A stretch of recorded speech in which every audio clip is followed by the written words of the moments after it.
Want to support the Shuffle Squad? Be sure to check out all of our sponsors in the description to pick up Pokemon TCG singles, sealed, and PTCG live codes.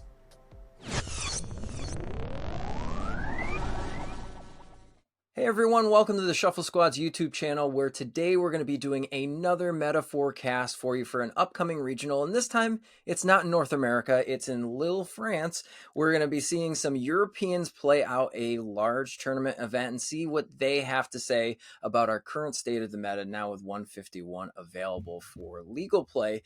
And we already saw what happened in Peoria, we saw what happened last weekend in Sacramento. We're going to take a look at what meta developments and shifts are happening and get some advice from some other players out here in the field. And today, as always, we're gathered a few Pokemon players, our lovely guests here on the stream. We're going to let everybody introduce themselves. So we'll kick it off here with a man that needs no introduction, LDF. Why don't you tell the people who you are if they don't know already? Yo, what's up, everybody? I'm excited to be on the pod or the meta discussion today to talk about the format and all that stuff. Because of course we have Lille, and then the week after Lille we got Toronto regionals. So pretty important couple weeks coming up here. So I think it's pretty good to kind of discuss everything and figure things out as we head into Toronto. Hey everyone, I'm Vic. I have a number of accomplishments, but my most relevant to today is this past weekend I got top 16 at Sacramento, which is the same format. Looking forward to giving you some of my insight and info carrying over to Lille. So hi, I'm Ippo. So basically been playing the game on and off for a few years. Won some tournaments like in the past that don't exist anymore, like city championships and like top states and stuff when those were a thing. This is like my first season like fully being played out like since I was younger, and we've been doing pretty well so far. So I've really been enjoying the game, coming back to it. So just kind of been on the grind, see how many points we can get. So yeah.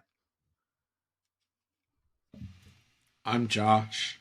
I have no relevant accomplishments to today. I haven't played in a tournament since Worlds. But I still have lots of opinions. So that's what matters. And that's what we're here for, Josh, is your opinion. Well, you did make it to Worlds last season. I'm sure that you're going to be well on your way at the latter half of the season again.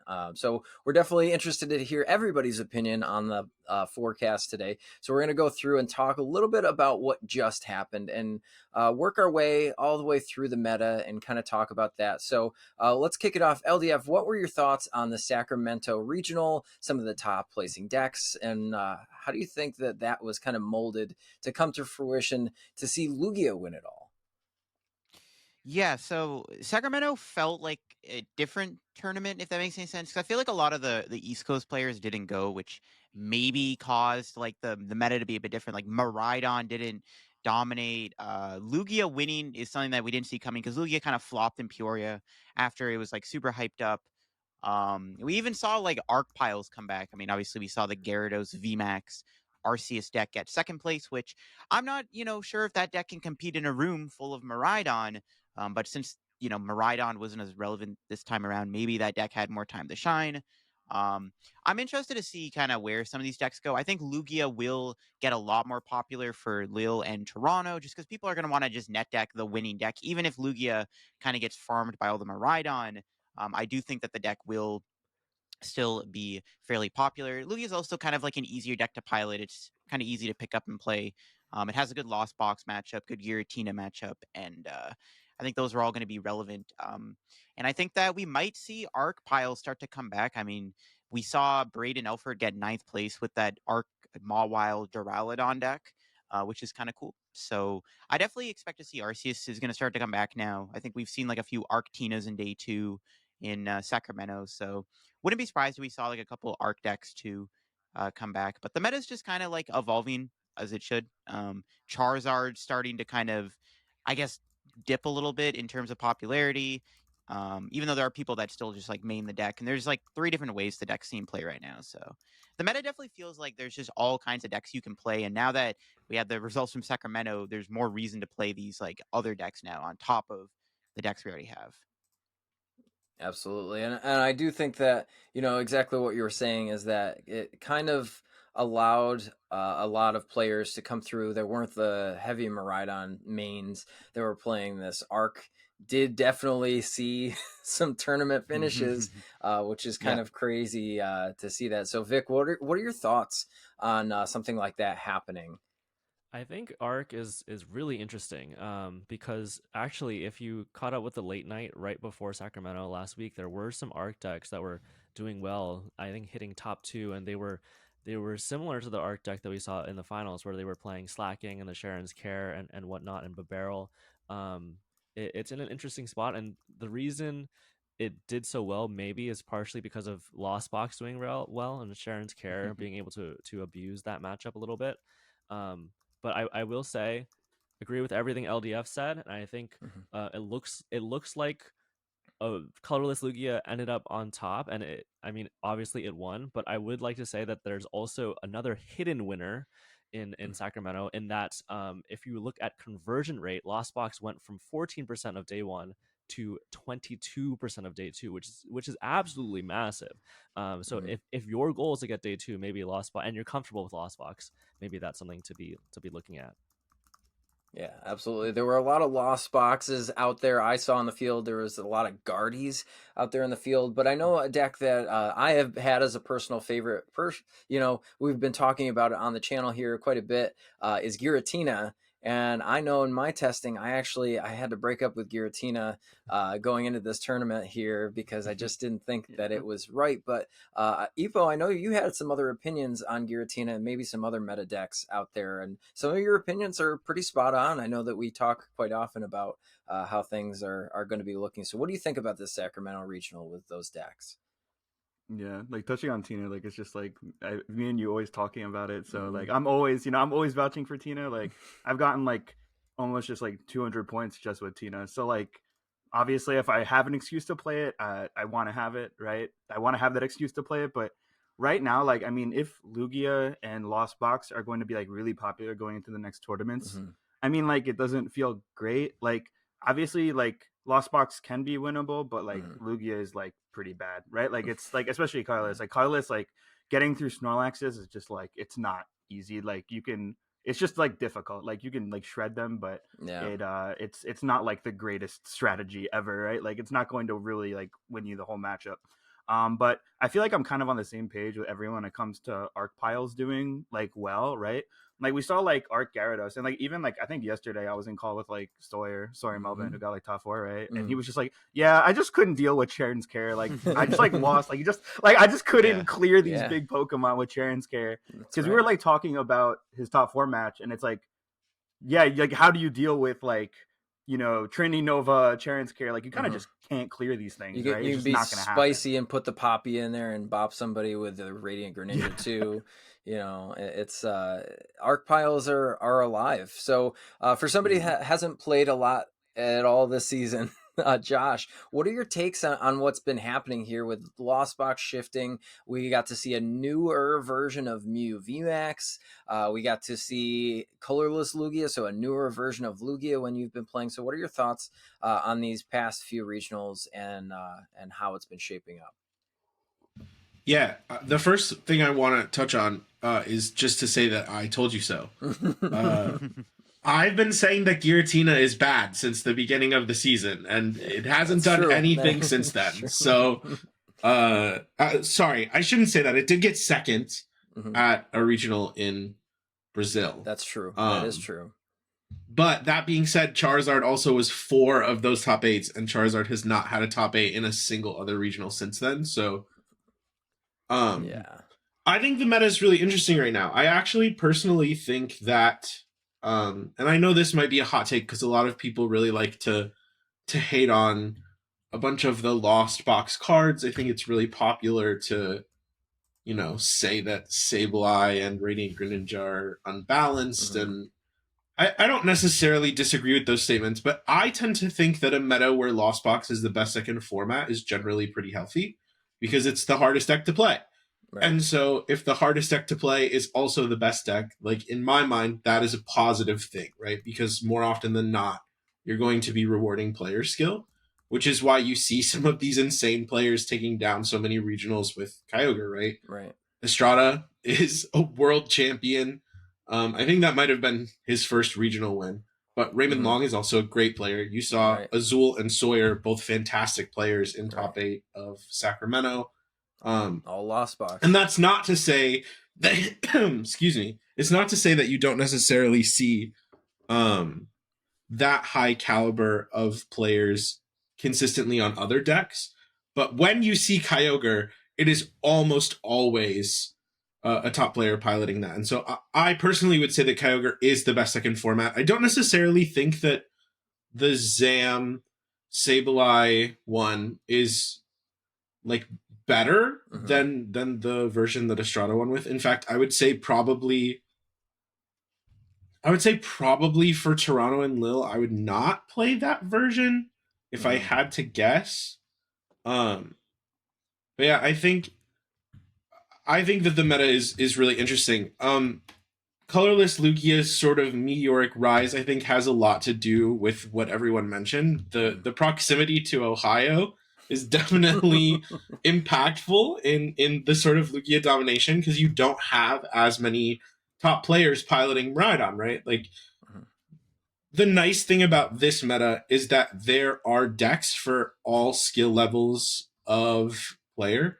And whether that's a good or a bad thing, I don't think is necessarily left up to the player base, but Pokemon has frequently said that they want their game to be accessible. And I think that this meta is perfect for that kind of thing, because no matter what your skill level is, right, you can hop on with Lugia or Miraidon or Arceus if you're newer to the game, or you can play something like, I mean, I think that the version of Mew that Rowan played is actually kind of interesting, especially with the Luxray, knowing how to play those cards optimally and when you should or should not be attacking with them. You could do something like that if you're like of mid skill, and then you have all the way up to those the Kyogre, the Gardevoir. Yeah. Although I would say if you're a mid skill level player, you can probably pilot Gardevoir as well, pretty optimally. But yeah, I think this meta is really fantastic. It's a little frustrating for someone like me who really likes to crack a meta, and you can't do that when there's 11 viable decks. Yeah. But yeah, I think it's really, really great, especially when last season we had so many metas that were rock, paper, scissors, or Lugia just completely dominated until rotation. So it's really nice to look at the top 6 decks and see like 15%, 14%, 13%, 12%, 11%. I think that's really cool. Yeah, I think so too. I think that it does make it a little bit more interesting going into a regional for sure. When you're like, okay, well, which deck do I pick? Because I know how to play these. So it's all about, do I make a solid run in day 1? Do I make a solid run in day 2?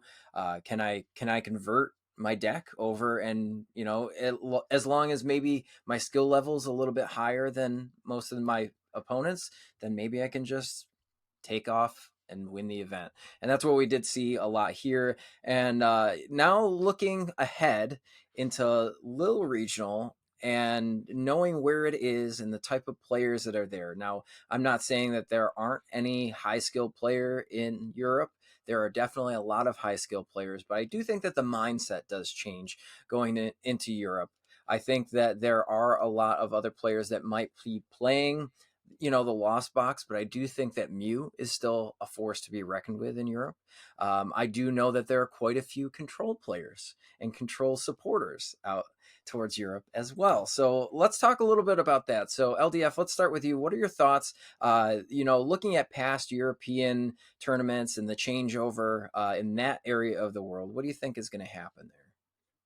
Yeah, I think we're probably going to see a lot more Guardy and a lot more Charizard. Yeah. I think those are going to be like fairly popular decks in Europe, because we saw like all these different Charizard decks do well at the last Europe regionals. Like we saw like Lost Art in top 8 and stuff. Like all these like Zard decks nobody like thought was good, like did well. And Guardy's also fairly popular over in Europe. I know like Tord plays it. A lot of the European players play it. Now, I wouldn't be surprised if we saw like an uptick in Mew. It's weird because like our like North American meta sometimes doesn't really impact Europe as much, because like they just kind of have their own like kind of like decks they just play more than we do. Because like even if we think Charizard is kind of mid and doesn't get any top 8 placements, it'll probably do well in Lille because more people in Europe like to play Zard. Guardy's more popular. Muse, more popular too. I could see some control. Like the only like control decks right now is like you're gonna play like either the Snorlax wall deck or you're just gonna play like a box of different control cards like Bouffalon, Mimikyu, and whatever. But I don't know. We'll see if Sander cooks anything up for the tournament. Control's just really hard right now because there's so many decks in the meta right now. It's Yeah. kind of hard to it's hard to beat everything, right? Especially Lost Box when they can use Dragonite against you. It's pretty tough. But I mean, I think we will see kind of just more Guardy, more Charizard. Those are my two picks. We'll probably see like a couple of different arc piles. I mean, that's another thing that Europe usually plays is like sometimes you'll see like some random arc piles do well over in Europe. So I think that's what we'll probably see happen in Lille this weekend. Absolutely. And now talking a little bit more about that meta, I know that Charizard was a deck that on the last forecast we thought was going to have a huge amount of tournament play. But I honestly think that we'll get Charizard, but maybe not the Arvinzard that a lot of people are used to seeing. So Vic, what are your thoughts on not only that, but some other decks that we might see over in Europe that we didn't see here in Sacramento? I think LDF is right on the money with Guardy. Okay. I think Guardy is pretty big in Europe, and it's decently big in US, but even more, it's what everyone falls back to. I think that is their default if they can't find anything better. As for Charizard, I'm not sure about if it'll go up in play or not. That one I could see it go either way. I wouldn't be surprised. It it does seem like in the start of the format it was pretty hyped up. People were playing it, but now the results aren't trickling in, so maybe that tapers down some of the hype. Maybe that forces people onto some other decks. And in terms of control, I definitely, if Sander does show up, he has a good shot at making day 2 with some control pile. But I think that the meta countering 10 decks, 15 decks, it's too hard. So I don't think Sander or any control player they're gonna have a tough time making top 8 or making a deep run. I will say Lugia, I would like to. I have a different opinion about Lugia than I have a little bit of a hot take in that even though it showed up huge in that there were 4 spots in top 8 and a winner, all playing colorless Lugia, I don't think the deck is actually that good. I think it's fine. It's not a bad deck. It's not an amazing deck. It's like a fine deck. Yeah. And the reason why my philosophy is that top 8 is too low of a sample size. So if you look at actually day 1 to day 2 conversion, it converted at an equal rate, 8% to 8%. So it's a fine, like, good deck, but it's not like a great deck. It's not a bad deck. It's okay. Yeah. Even the the winning deck was like a very vanilla version of it, right? Yeah. There wasn't much going on in there. There were 3 Snorlax, right? I think that was about it. If you've heard me talk about this in person, I probably mentioned this too much, but my take is that whatever makes top 8 isn't necessarily indicative to like what the best decks are, because 1, low sample size, but 2, there's probably at least a dozen players every event that if they had drawn just a little bit better or made like a decision just a little bit faster, they played out their turn and they got 30 more seconds to finish out their game, and that tie suddenly becomes a win. They would have been that top 8 spot instead. And that's why I like to look at conversion percentage, which brings us back to Lost Box being very, very strong last regional. And I have no there's nothing to say that Lost Box will do any worse at the next one at Lille. Yeah. So, I mean, as far as those decks are concerned, I know I'm missing the spot here, not talking to Vic about this, but I know that Chen-Pao is also another deck too, that, is pretty decent in conversion rate, right? Like, as far as it goes, Chen-Pao, it's pretty easy to play. The cards are good. It has a decent matchup spread. You can pop off early with a Greninja and take out Guardy's opening turns, or maybe a Lost Box opening turns. Ippo, I know you've been playing a little bit of Chen-Pao recently, trying to get acclimated with that archetype. So what are your thoughts of maybe Chen-Pao taking a deeper run. I know that there are some, water supporters over in Europe region. They've been playing a lot of water decks, maybe even an arc pile water deck. What are your thoughts over there?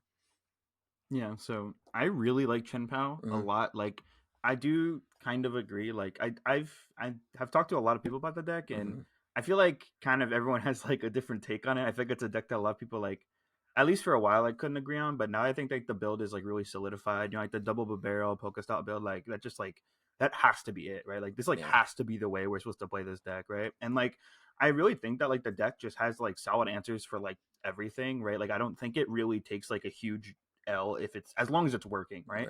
I will say one thing I've found about the deck is I think it is like a lot more challenging than people give it credit for, right? Like there's like some sequencing in that deck that is like actually pretty difficult, right? Like because there's not really like a set in stone way that you sequence it a lot of the time. A lot of the time it's like very situational, right? Like you have to be like, oh, like do I need to Pokestop now to hit this now, or do I have to Greninja? Like there's like a lot of weird situations in that deck to like maximize your chance to actually be able to draw things. But I've been playing it at locals a lot. I really like the deck. I like how many options it has. I love the cologne play, like that you can actually get it off like very consistently, which is like very, very strong, obviously, into Lost Box, which like I mean should be very popular. I feel like there's really no debating that it is just like the best deck right now. Like it just totally is. Like its conversion rate is fantastic. So I do think that if you're comfortable with Chen-Pao and like you like actually like want to play it and you're willing to like roll the dice a bit, like because it does kind of do that. Like I think it is actually a pretty strong play. I think it has nice matchups, and also we're talking about Charizard a bit. I think Charizard's kind of weird. Like I don't really know how much play it will see in Europe. I think it will probably be in the top 3 decks, top 3 or 4 most likely. So if you're like going into that tournament and if like you're looking at like Lost Box, maybe Lugia, because like I know a lot of the times Lugia doesn't see as much play like in places other than like America or like Canada, right? Like it doesn't see as much play. But if you're looking at like the decks that you could be expecting, like Lost Box, Guardy, and Charizard, I think like it just has like decent matchups against all of them. I think Chen-Pao could do very well at this regional. Like I think this could be like the breakout for it if someone could really go the mile with it, actually. All right. And then I know that, other teammates on the Shuffle Squad have been talking about this deck a little bit. And I know, Josh, you've played this deck a little bit, and Vic played this deck. So what do we think, Josh, about Rapid Strike in the European format? And seeing that obviously Lost Box converting so well, Guardy obviously probably a big play over in Europe. Do we think that we're going to see Rapid Strike in higher numbers possibly? I know that that's also a difficult deck to pilot correctly. Yes. I don't know. I think the issue with Rapid Strike is like kind of by nature of the deck being what it is, it's always going to be sort of a fringe meta placement. And the deck, I mean, like, you lose to Mew. You probably lose to Lugia. I personally don't think that the colorless Lugia matchup is that bad. They've lost, assuming you play Spiritomb, they've lost their way to one-shot you, which is massive. Being able to stream Inteleon VMAXs in that matchup and like not being afraid to attack with them, I think is a really, really, really huge improvement over the single strike Lugia variant. Because the Tomb obviously shuts off their Weird Ear, which is their option to sort of one shot your big Pokemon. That being said, I don't know. I think if a top player decides to pilot Rapid Strike to Lille, then yeah, maybe it'll do really well. I think that the deck, it's interesting because I think that the deck is not as difficult as people sort of say that it is. It's just a lot of like weird it's a lot of weird decision making like moments in any given game. Which doesn't necessarily translate one-to-one to difficulty, but a lot of times your ability to win or lose is going to be determined by whether or not you make the right choice in those specific turns. But you're right. I mean, I do love Rapid Strike. If Toronto was tomorrow, that's what I would be playing. So yeah, I think it could be really good. But again, I tend to be of the belief that like what top players play is what will do well. And so if somebody like, I'm trying to think of somebody. If somebody like Stefan decides to show up to the event with Rapid Strike, I think it very easily could take down the whole event, because I would expect Gardevoir to be by far the most played deck, especially the most played deck amongst top players. And I think touching on sort of something that Vic said, right? Lost Box having such a high conversion rate into day 2 says a lot of great things about Lost Box. But also, if you're a colorless Lugia player looking at that day 2 conversion rate, you're rubbing your hands together and giving like a Machiavellian laugh. Like it doesn't, like it's it's a lot easier, I think, for a colorless Lugia deck to translate to top 8 in a field that is basically a quarter your best matchup, right? And so I think it's a lot less likely that we'll see something like that in Europe. Lost Box doesn't tend to be super, super dominant over there. There was a Gudra deck that won seniors, right, in Peoria. Yeah. So maybe Stefan will win the whole event or get second place, with that. But yeah, that's generally my take. I think Urshi, you're going to be matchup rouletting basically no matter what you do. So right. If you get the matchups, I think it can do well. And if you don't get the matchups, cry. I mean, go ahead, Vic. Yeah, I just wanted to hop in because I like Urshi a lot. I just played it to Sacramento. And very close to top 8, had 2 win-ins, made it to top 16 instead.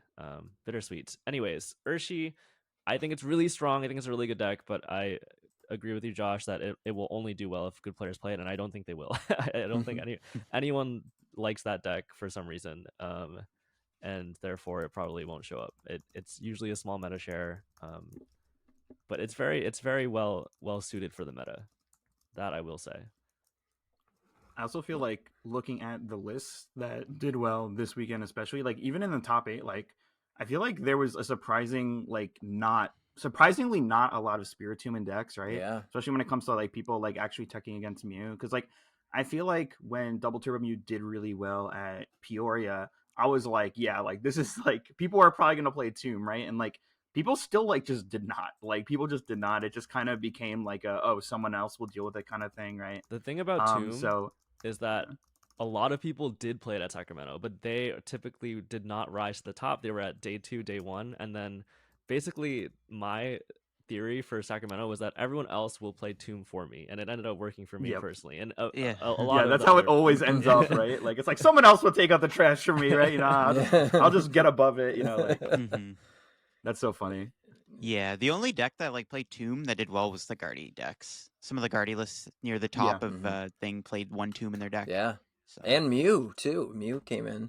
Yeah, like even the Arc Pile like Gyarados deck didn't play a Spiritomb, and that's like kind of the most obvious deck you could put a Tomb in right now. Right, and didn't even play it. So right. That or Tina, we were putting Tomb in, but enough talk about Tina. We know that we were talking about that.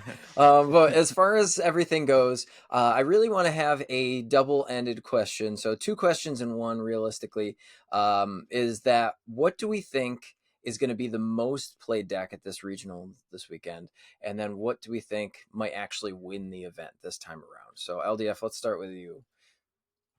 Yes, I think the most played deck is probably gonna be Lost Box still. I just think that it's just too good and popular. I know like some of the Europeans are probably gonna play Kyogre.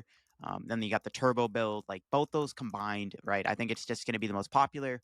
I do think though that like the Zamazenta Raymond Long build, I do think that is still like good. Yeah. Maybe not for Lille regionals though, because that deck is better in a field of like 2 prizers, and I feel like because we're gonna see a little bit more like different kind of variety in Lille with like Guardian stuff. I don't think that the Zam build is maybe the correct play for Mhm. Lille. I actually think the Zam build is better for something like Toronto, where we know there's going to be a lot more Miraidon. Like that deck just like destroys Miraidon. Yeah. Like you have like a 90-10% win rate. Like that matchup is insanely favored for you.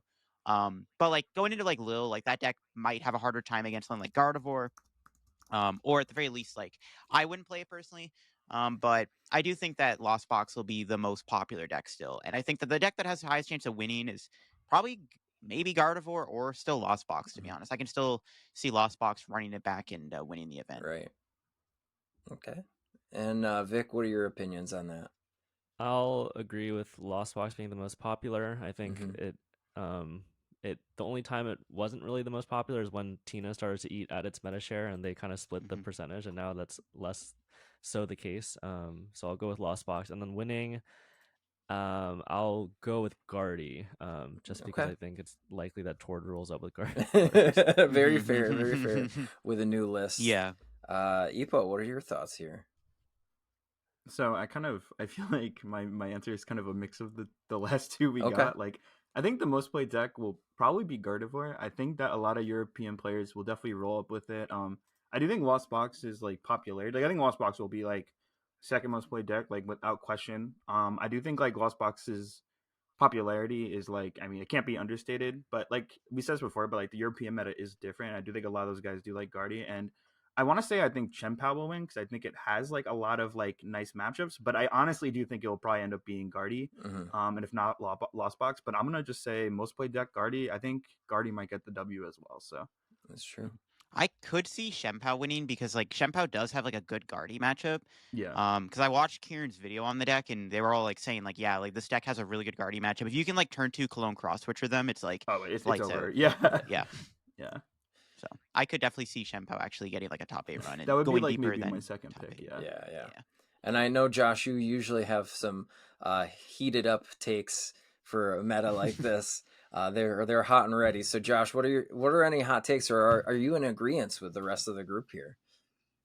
I'm pretty much in agreement. I think there's no reason for Lost Box not to be the most played. That being said, I could see Gardevoir having a higher play percentage. Also, I think if you're a top European player who doesn't want to play Gardevoir, it makes the most sense to play Lost Box because you know the other top players will be playing Gardevoir, right? So like, I think the most played deck will be Lost Box. And yeah, I mean, the easy answer is that Gardevoir is going to win, but I really don't want Tord to win this regional, so I am going to say that Lost Box is going to win, and Tord will get second. Okay, that's fair. Very fair. So now my favorite part of these meta forecasts is the rogue decks. And I know that we have some people here that would love to talk about rogue decks. So I'm going to give you my personal take that I think that Goodra might actually take a hot run into maybe day 2. And I would love to see that happen. Obviously Sanders in town, so maybe we'll see some control, but I would say Goodra is probably my hot take again for the rogue decks that we see at Lille. LDF, any hot takes from you? Yeah, I don't disagree with you on Goodra there. Goodra is kind of the sleeper deck right now. I think there was one Goodra in day 2 in Sacramento, which is weird considering it won, in the seniors, right? Yeah. And it's not like winning the seniors division is like going to give the deck a lot of like spotlight because they don't stream it or anything. Like not as many people may have known that, but I still like feel like Goodra is a deck that kind of flies under the radar. It's like fine right now. It actually would have been really good for that tournament because of how big Lugia was. Because that deck just like I think Goodra just beats Colors Lugia. But I can definitely see Goodra doing well. My other, I mean, my rogue deck pick, I think is just gonna have to go to Arc Piles. I don't think we'll see the Gyarados deck run it back. I mean, maybe. Like, I don't think the funny thing is like I don't think Miraidon is popular at all in Europe. Like, I'm not gonna be surprised if there's not a single Miraidon in like even like top 16 over in Lille because I just don't think a lot of the European players really like respect or care about that deck like we do over here. So maybe Arc Gyarados can run it back. I don't know. But I definitely think there will be some kind of arc pile, like in maybe top 16 at most. Whether it's like an arc Dura deck with like some kind of attacker like Umbreon or Vulpix or the Mawile Bibarel build, or maybe we'll see like arc Pikachu with like Vulpix do well, arc Gudra do well. I just think we're gonna see an arc pile do well because I feel like Europe does sometimes just play like random arc piles that do well. Like one for the stream in Barcelona. I think it was like round 7 or 6 or something. They had a guy on who was playing like Arc Espeon Pikachu Vulpix, which is like a deck that kind of no one plays anymore. But I mean, the guy had like a decent run with it. So I just feel like Europe still just randomly plays Arc Piles and does well. Like I wouldn't even be surprised if like Arc Tina all of a sudden like did well again. So I don't know. My bet's on like an Arc That's Pile one. deck. Arc Gudra. Yeah, Arc Gudra. It's a thing. Yeah. So. Vic, thoughts on rogue decks? Yeah, there's about 10 decks that can realistically top 8 in this meta, and there's probably about 20 decks that can realistically day 2, which is kind of crazy. Scrolling through the Sacramento day 2 list, you see like Hisuian Zoroark, Lost Box Dialga, there's Ting Lu, there's Snorlax Control. So there's a lot that can get played. Reggie's too. Reggie's. But my shout out will probably go to a Seattle local who was 5-3-1 at Sacramento. Kobe Kawasaki made it to 5-3-1 with Zorobox. He was very close to making it to day 2. I think that deck's actually kind of decent. Yeah. It beats everything except Lost Box. So if you think you can dodge Lost Box all day, maybe it's a decent choice. But do I think it'll do well? No. But do I think it could day 2? Yes. And I think it's a cool deck. So I'll give that one a shout. You put your United Wings tinfoil helmet on and just go to town. I could see Zorobox being like on the winning in maybe. That's like I could see them streaming the winning in for it or something. Yeah. Maybe it'll be good when Jirachi comes out. Who knows? We can hope. Ippo, thoughts on any rogue decks? What have you been seeing at locals? Do you think that'll ever translate over to Europe? What's going on over there? Yeah, so I do think some kind of, I'm going to be unoriginal and just agree with everyone again, because I honestly do think that some kind of Arceus deck could be really good. And we've talked about this before, but I do think that if there's less Miraidon, that's very good for it. And like, obviously there's less Tina, which is good for it too, because like a lot of the reason why Arceus kind of became like a lot worse was just because Tina kind of ran it over, right? So if people aren't really playing Tina, they're just drifting towards regular Lost Box, I think Arceus makes a lot of sense. I think maybe the Lost Kitchen keys builds could be kind of good. Or as like they hate it when people call it the boo boo keys, but I'm just gonna call it boo boo keys. They hate it when people call it that, but I'm just gonna call it that. I think that could be pretty decent.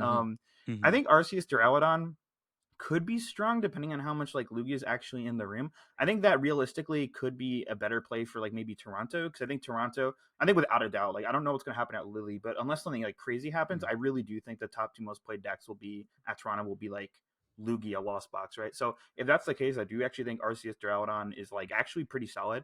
But at this tournament particularly, I don't really quite know, but I do think some kind of Arceus build, just to kind of counter Lost Box and, like we said, like do the Charon's Care thing, deny prizes, right? Could definitely actually be really solid this tournament. Yeah, when you were saying the Arc Keys, Israel Sosa got day 2 with Arc Keys. That's true. Did he? With like Vulpix and stuff. Yeah, actually did not know that. Yeah. So the deck's like out there, but I don't know. I think the issue with Arc Keys though is like your Vulpix strategy is a little like flimsy in my opinion, because if you're playing against like Charizard, they can just like sit there and go like Pidgeot for rope, Pidgeot for boss, and then knock out your Vulpix. Or it's not a guaranteed. I think the deck is cool though for sure, but I think if like there's a lot of Lost Box, I think the deck can do well. And I guess Guardy too, because Vulpix doesn't really try to like lone Vulpix against Guardy because you have all the switches. But Guardy plays Spiritomb now. That's true. Yeah. Maybe this will be the tournament where everyone plays it. Everyone just shows up with one Spiritomb in their deck. Yeah, Lugia with Spiritomb. We get Guardies with Spiritomb. get your V-Star out. Play Spiritomb down before your the other Lugia can. So, Josh, you really consistently hate rogue decks, so sorry to call you out. Are you really trying to call Giratina a rogue deck now? Listen, no, I'm not saying just that. Okay, I'm not saying just that. But as far as rogue decks, do you think that there are really any that can make a hot run? I know that we haven't even really talked about the Curlia version of Charizard, but what are your thoughts on any rogue deck? Not that. So I assume what PJ was gonna say is my thoughts on rogue decks, and something I'm surprised nobody else said was I think Sander actually has a pretty solid shot at top 8ing this event. Yeah. I know that we did all say that the meta is really open, and that's notoriously really bad for control. It's like basically impossible to counter everything. That being said, I don't remember their name, but there's a senior who took a control list and won the Peoria Cup? Yes. Question mark? Oh, I didn't see That that. list, which is it's reminiscent of Sanders' top 8 control list from one of the regionals last season, where you sort of like set stuff up. Obviously, it's Diancie instead of Thornton. I actually think that you should still be playing Snorlax Thornton in that deck. And I think that version of control, if you hit the right matchups, Pika handles Miraidon. Pika plus Lost City handles most versions of Lost Box. Vulpix handles Charizard. In theory, Vulpix handles Guardy. That's part of the reason I think you need to play Thornton Snorlax, is because if they go for the memory skip, what you can do is promote Diancie, put the Snorlax on the bench, and then set up a second one, which is your out to beating Gardevoir. Like, it can't handle everything. You can't beat everything. It's not possible. Right. But you can beat a lot of things. You're always going to lose to Chen-Pao. It's just not going to happen. But well, if you play Vulpix, so you can be Chen-Pao, I guess, right? Yeah, well, it's hard because you could still essentially like they have to get like the nuts, like quad cross switcher, The- like Yeah, rope switcher, switcher. right. So the cross switchers are a big issue. Another the cross switchers are the biggest issue. But you can play like Misfortune Sisters, right? You can go like Vulpix, Misfortune Sisters, mill their cross switchers or something. I don't know. You can. You definitely can try to do that. I think that there was a tournament where some player was doing that, and I can't remember who it was. So if it was you, I see you. We could see But Boss up. I don't know. I don't think list, so. That's something that could also happen, and then they have to flip to get all their attacks if they can't retreat if a Mawile is in play, something like that. I mean, there are ways. Right. It's difficult. There are ways, and if I am picking one of the top 6 decks to lose to, it's Chen-Pao. I don't care. Like, I think the deck is fine, but again, I feel very similarly about Chen-Pao as I do about Charizard, but kind of worse, because Chen-Pao has been out for a really long time, and I think its highest placement is still a top 8. And that's not to say that the deck is necessarily bad, but we've done this song and dance for a long time, and I'm sure that at some point, maybe Chen-Pao will make a deeper run. Maybe it'll hit the nuts. The biggest issue with Chen-Pao is that it's just inconsistent, so it's hard for it to make a run that deep. And so if I am picking a deck that I'm like, yeah, it's fine if I lose to this, it's definitely Chen-Pao. Because you saw... it's been a while since the so-called top player group has been as dominant as it was the season post-COVID. Right. But when you see a group of that caliber all playing Chen-Pao, and the best result was like 10-3-2, doesn't say great things in my mind. But yeah, I think Control is actually pretty solidly positioned if you're fine matchup rouletting. And you know who's fine matchup rouletting Control? Sander. Yeah, that's true. He probably just knows how to beat that matchup, though, to be fair. I could definitely see Sander like not worry about it, as opposed to like some like random guy who just like picks up Control and brings it, right? Right. I could I could see Sander like be like, oh, Chen-Pao's fine. Like, I can beat it. Right. He probably has like a game plan figured out that's like super complex. I'm sure. I think again, like, you can't beat everything. It's not going to happen. It's definitely not going to happen. And maybe I'm incorrect about the matchup that, you know, Sander thinks is okay to lose. But I think Control is actually pretty well positioned. I am not going to be the one to do it, but I think Sander can definitely get there. Yeah. Yeah, I definitely think Chen-Pao, like out of the decks we've talked about, is probably going to be the one that sees like the least amount of play at this tournament. And also, like you said, like I think when the deck is firing, like it's busted. But like yeah, sometimes the deck literally beats itself, right? Like you'll just like Pokestop like 3 Iridas or like 2 backs, and like the other one's prize, or maybe you're playing the list with the 2 backs, right? And it's like, oh, like guess I lose, right? You know, it's Or you go second it's one and of they those. kill your Frigibax. Like Yeah, or and like you just don't find like double Frigibacks, or like they Greninja too. Like right. yeah, it's a deck that like, you know, like when it's working, it is like actually broken, and it does have these matchups that like theoretically are good, but like you still need to hit like turn 2 backs. You still need to hit like a certain amount of energy, like by like maybe like turn 3 or so, right? Like it's still like a deck that you need to do certain things, and like if it is just not doing that, you're gonna lose. Like it's just gonna happen, right? Because your Chen-Pao's gonna die. Then we have 220 HP, right? So like yeah, I think Chen-Pao, yeah, it's probably not gonna like have the biggest like popularity in Lille, but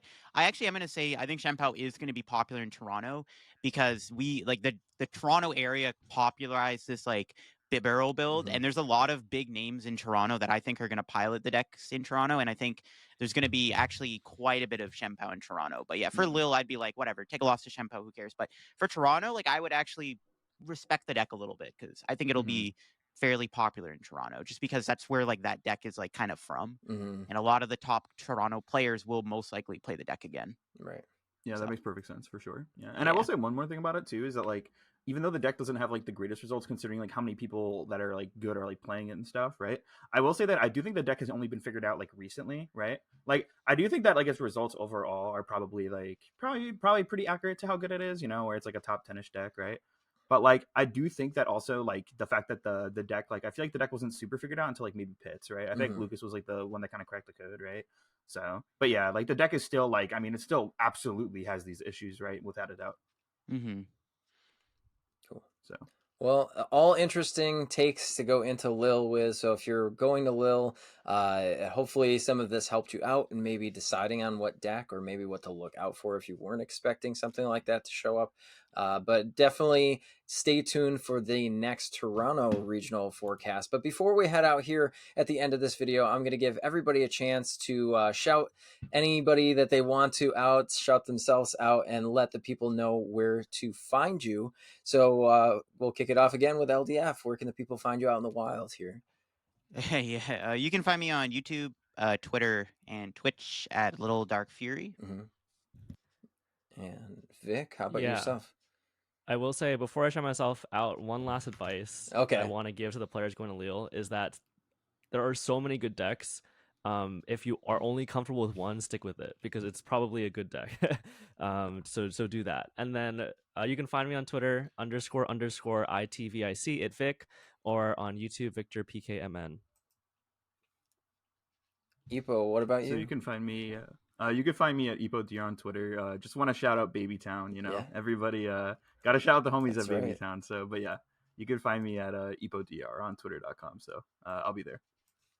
Perfect. And Josh, where can everyone find you? In Chicago. I'm on Twitter at DreamJew.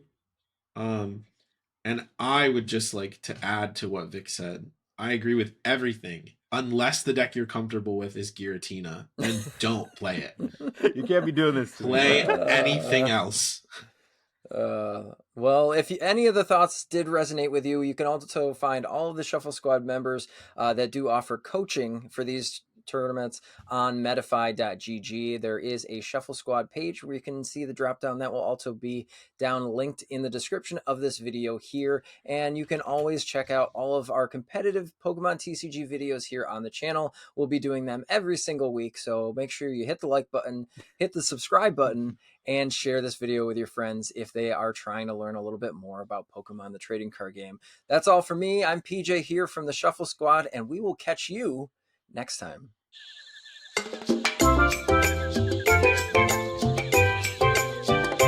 Hey trainers, tired of having too many cards lying around?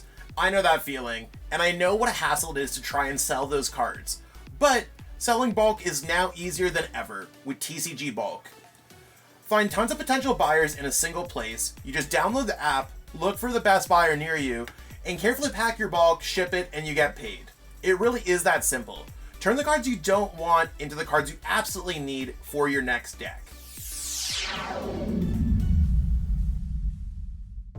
You made it to the end. Thank you so much for watching this entire video from the Shuffle Squad. Honestly, from the bottom of our hearts, we appreciate each and every person that supports our content, watches what we have going on every single day, every single week, even from time to time, and continuously allows us to have a forum to project our creative content towards the Pokemon TCG community. So if you haven't already, be sure to give this video a like, subscribe to the channel, and even leave a comment to help boost the YouTube algorithm. That being said, we'll catch you with our next video. Thanks again. Take it easy.